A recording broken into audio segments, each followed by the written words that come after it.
Well, get out your drafting tools and your big pen, because we're going to start talking about how to design a great environment.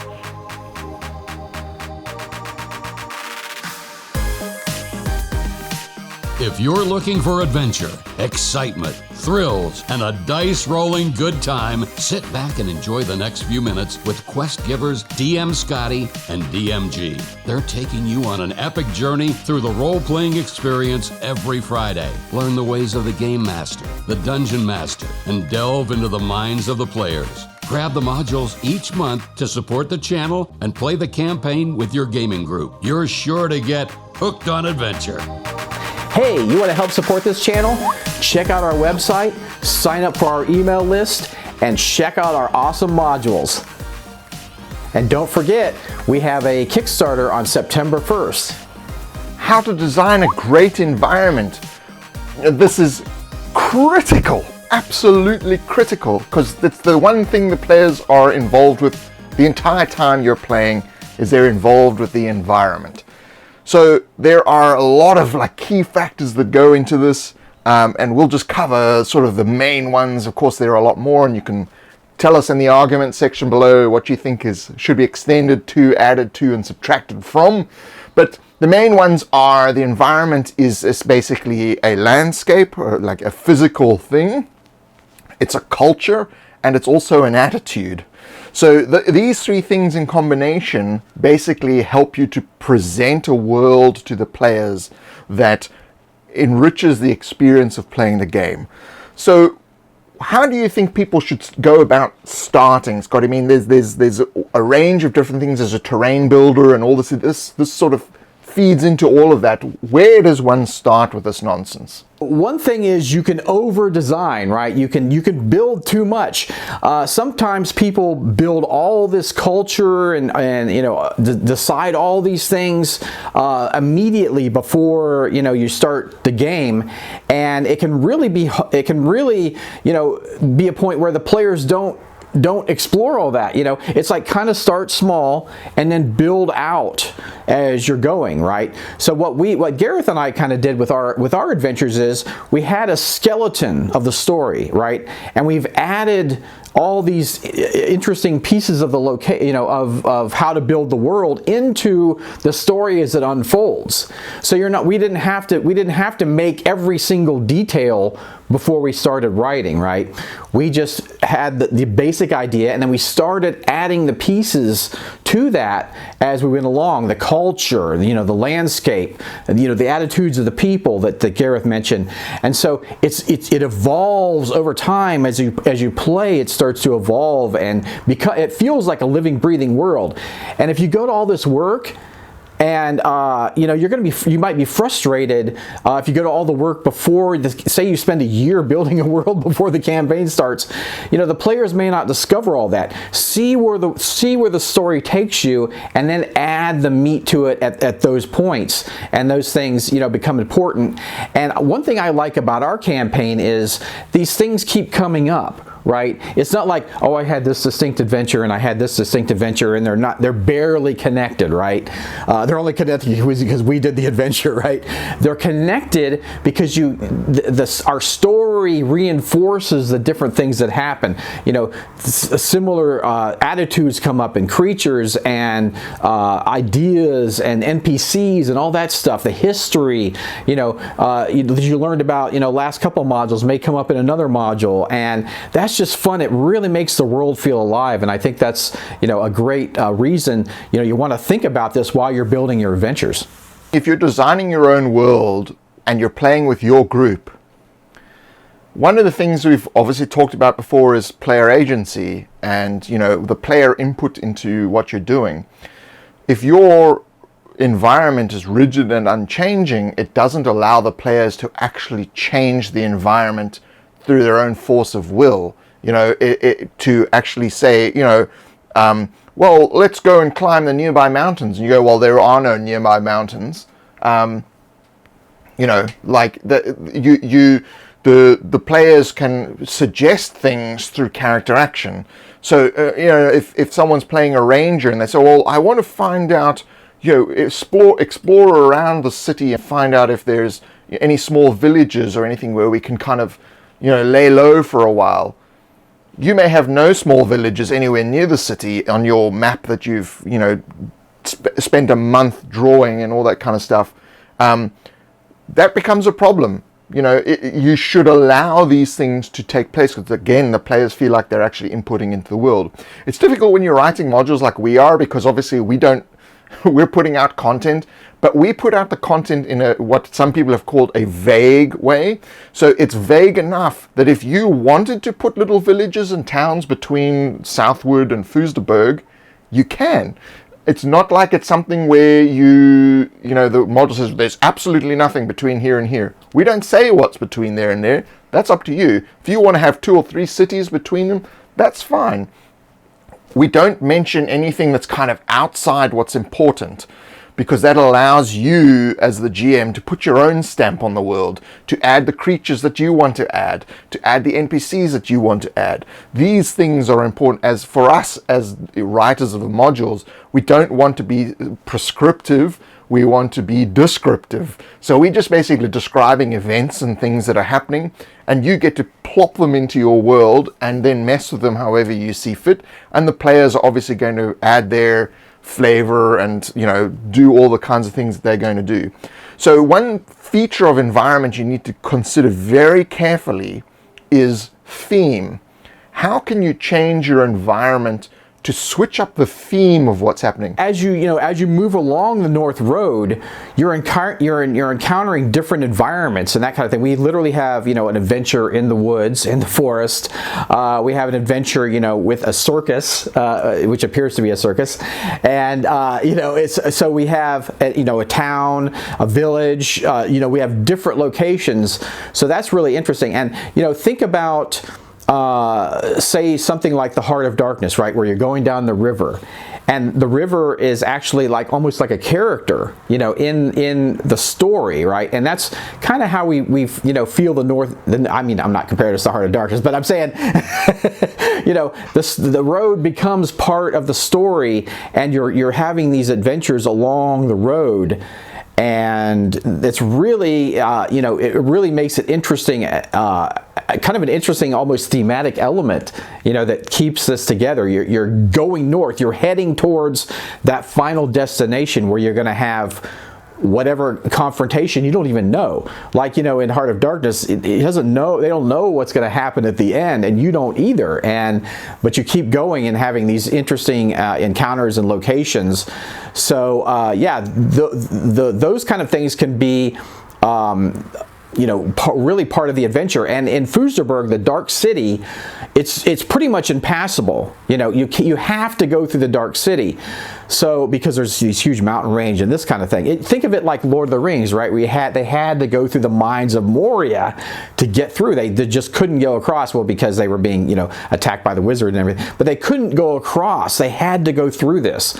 And sometimes that's just the choice you have to make. And it can be really interesting when okay, it's kind of do or die moment. We got to get through. We got to get through this. So it's, traveling along this road, you're really presented with all these different thematic elements and locations. So that's part of, a great campaign, I think. Think of the environment as the most important NPC in the game, the non-player character. It really is a character.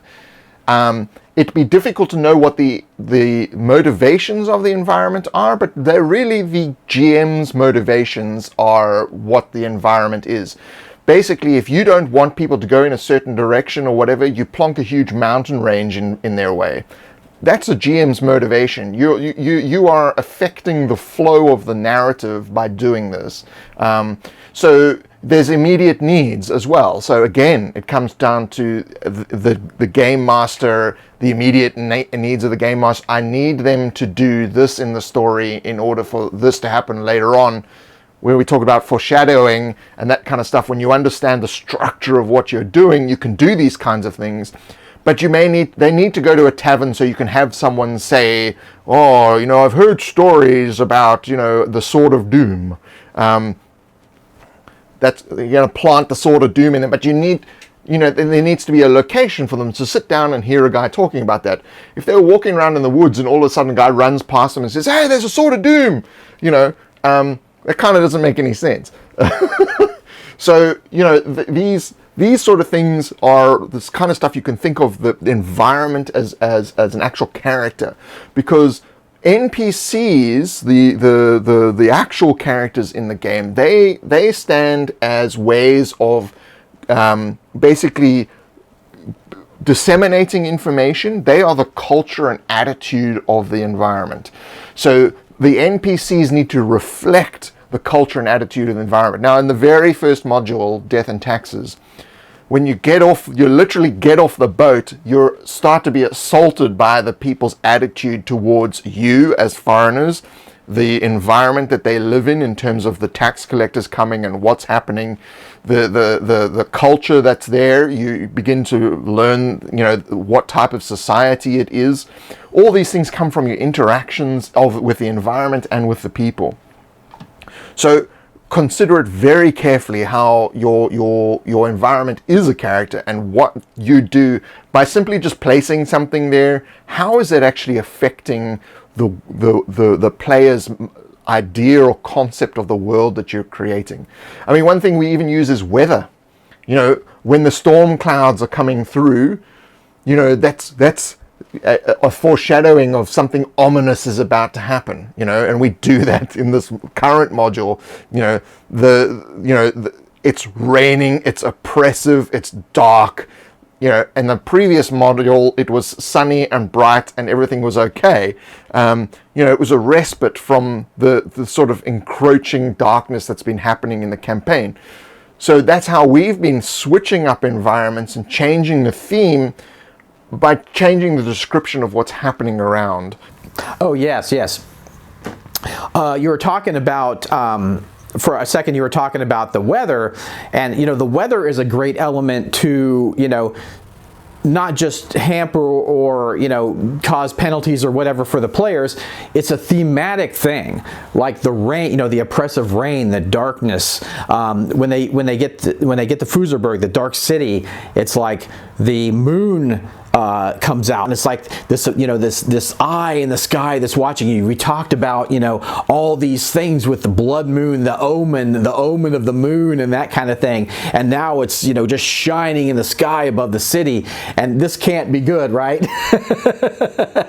And you find out it is not good. It's not good. So yeah, using the weather and kind of the environment, really can get a theme across. It's not just, oh, it's raining, it's the ground slick. It is, wow, this moon is shining down, it's raining, it's oppressive, you're seeing people miserable, in this weather, and that's a feeling, when you get that. I think you're succeeding in a game when you get a feeling across when you're playing. That's when I really feel like I'm succeeding as a game master. Yeah, that sort of tone, that your description of the environment, when you're in a dark, dingy, smelly dungeon with the sound of water dripping, drip, drip, drip, that echoes through the corridors. That's a little bit different to you walk into the dungeon and it's really dark.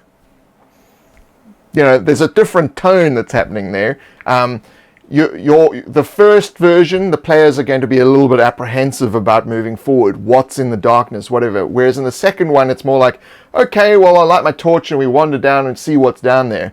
You're a simple change in the description of the environment and the way you present the actual description changes how people feel about what's going on. It's the same place. It's a long, dark dungeon corridor. It's the same place.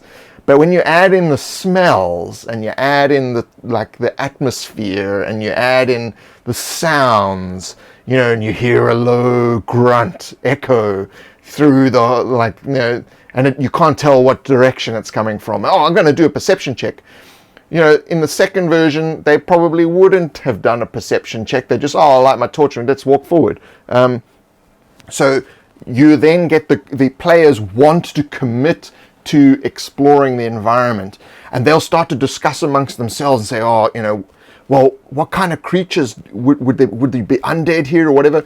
They are then feeding you ideas. They're feeding you their fears. Oh, we didn't bring any holy symbols. We didn't bring any holy water. Now it's an opportunity. Well, you've got to have something in there that they weren't prepared for, because that's what they're expressing their fears. They're expressing that's what they really want to happen. You can't get that from the second version, because the players are going to be more, I want to do this, I want to do this, they're not really going to engage with what you're actually doing and what you're talking about. And I think, and people can correct me in the argument section below if I'm wrong, I think the psychology of murder hoboism is that people are basically bored. So they come across any kind of NPC, the first thing they want to do is just wipe them out and take their stuff, because they have no attachment to that NPC. To them, it doesn't matter that this person doesn't exist anymore. You've got to make it matter. That's part of the tone. You've got to make the environment matter, and you've got to make the culture matter, and you've got to make the people in the environment matter. And once that happens, I think, and again, correct me if I'm wrong, but you will begin to eliminate murder hoboism. I mean, I think if we have a chat with Bangwaz, who did that great video on death and taxes, we should have a chat with him and see how things have gone, and because he had quite murder hobo-y players, it would be good to sort of find out from him, where did they go? Maybe he can do a response video to this. Where did they go from there? Did they continue killing everybody off? We're fine with that. If that's how you want to play and it's not a psychological thing, you just like killing all the characters. I mean, we're not going to say that that's wrong, but we're going to say that it's like, it could be one thing that leads to that if you've been doing it for a very long time. We started out with like kind of the big things of the environment, right? And then we've kind of worked down, I feel.